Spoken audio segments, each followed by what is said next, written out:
En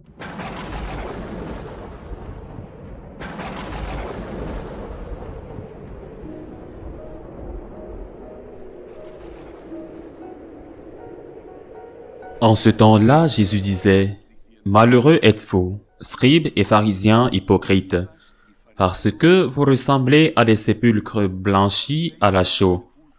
À l'extérieur, ils ont une belle apparence, mais l'intérieur est rempli d'ossements et de toutes sortes de choses impures. C'est ainsi que vous, à l'extérieur, pour les gens, vous avez l'apparence d'hommes justes, mais à l'intérieur, vous êtes pleins d'hypocrisie et de mal. Malheureux êtes-vous, scribes et pharisiens, hypocrites, parce que vous bâtissez les sépulcres des prophètes, vous décorez les tombeaux des justes, et vous dites, « Si nous avions vécu à l'époque de nos pères, nous n'aurions pas été leurs complices pour verser le sang des prophètes. » Ainsi, vous témoignez contre vous-même. Vous êtes bien les fils de ceux qui ont assassiné les prophètes. Vous donc, mettez le comble à la mesure de vos pères. Acclamons la parole de Dieu.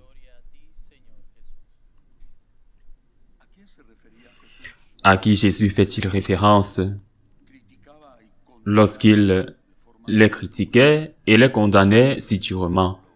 Par exemple, en les traitant d'hypocrites, de sépulcres blanchis. Qui critiquait-il et condamnait-il? Les pharisiens, enfin, les pharisiens hypocrites, parce qu'il y avait d'autres pharisiens qui ne l'étaient pas. Je pense par exemple à Gamaliel, maître des pharisiens, qui fut l'un de ceux qui, après la mort de Jésus, défendirent les chrétiens et qui avait été le maître de Saint Paul, ou encore Nicodème, ou Joseph d'Arimathie, personnage illustre qui étaient aussi des pharisiens. Mais qui étaient ces pharisiens hypocrites? La première impression que l'on a est qu'il s'agit de ceux qui ne vivent pas selon ce qu'ils enseignent. Eh bien, il me semble que nous pouvons tous trouver notre place ici. Et quiconque ne se sent pas interpellé par cette affirmation est certainement le plus grand des hypocrites. Nous devrions tous nous sentir interpellés par cette accusation de Jésus, parce que qu'aucun d'entre nous, à l'exception de la Sainte Vierge Marie, aucun d'entre nous n'est à 100% cohérent dans sa vie avec ce qu'il professe dans sa foi.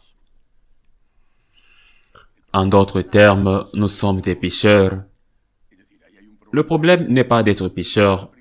Je veux dire qu'il y a un problème, c'est évident, mais le problème principal n'est pas d'être pécheur, mais de ne pas reconnaître que l'on est pécheur. C'est ça là, les vrais pharisiens hypocrites, c'est-à-dire que le problème, c'est quand on veut transformer la loi de Dieu, quand on veut la modifier pour qu'elle n'interpelle pas notre conscience et qu'on puisse continuer à faire ce qu'on veut, en se trompant soi-même, en disant que c'est bien. Voilà le vrai problème. À ce problème, s'en ajoute un autre, que tout le monde n'a peut-être pas, mais que les maîtres ont. C'est-à-dire que non seulement vous vous trompez vous-même en disant, puisque les gens considèrent que c'est bien, puisque nous ne pouvons pas aller à l'envers et contre le monde, nous devons aussi considérer que c'est bien. Mais en plus, vous vous trompez vous-même en disant, nous devons évoluer. Nous devons évoluer, dit-on aujourd'hui, nous devons évoluer.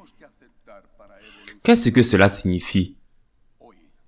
Qu'est-ce que nous devons accepter pour évoluer aujourd'hui? Et qu'est-ce que nous devons accepter demain? Parce que l'évolution ne s'arrête pas, la corruption ne s'arrête pas. Si aujourd'hui, nous devons évoluer en acceptant certaines choses, demain ce sera d'autres choses et après-demain d'autres choses. Jusqu'où irons-nous dans cette évolution destructrice de l'être humain? Ainsi, le pharisien hypocrite se dit, nous devons évoluer et accepter ce que le monde enseigne. À genoux, non pas devant Dieu, mais devant le monde. À genoux devant le monde, prosterné sur le sol devant le monde. Quoi qu'il en soit, aujourd'hui, c'est une chose, demain une autre, le jour suivant une autre. Nous pouvons le constater dans l'histoire récente de chacun d'entre nous. J'ai vécu une époque où l'avortement était un crime, et une chose que la société a eu une écrasante majorité considérait comme une erreur. J'ai vécu cette époque, et je vis aujourd'hui à une époque où l'avortement est un droit, et cette évolution coûte, rien qu'en Espagne, environ 100 000 morts innocentes par an. C'est ce qu'ils appellent l'évolution.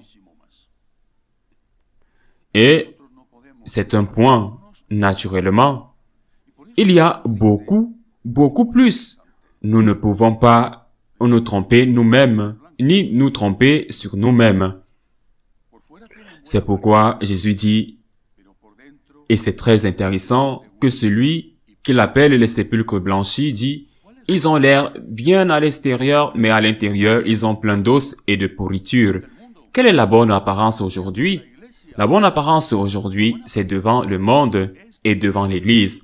La bonne apparence aujourd'hui consiste à dire ce que nos pères ont enseigné, ce que Jésus-Christ a enseigné, ce que les gens ont enseigné est toujours valable. Est-ce là une bonne apparence aujourd'hui? Celui qui ose dire cela est insulté, est persécuté, celui-là est persécuté, parfois calomnié, renvoyé de son bureau, perd même son emploi, est dénoncé devant un tribunal.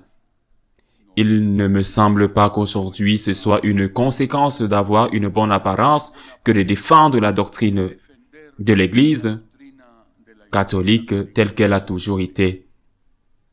Au contraire, d'autre part, qui sont ceux qui font bonne figure aujourd'hui.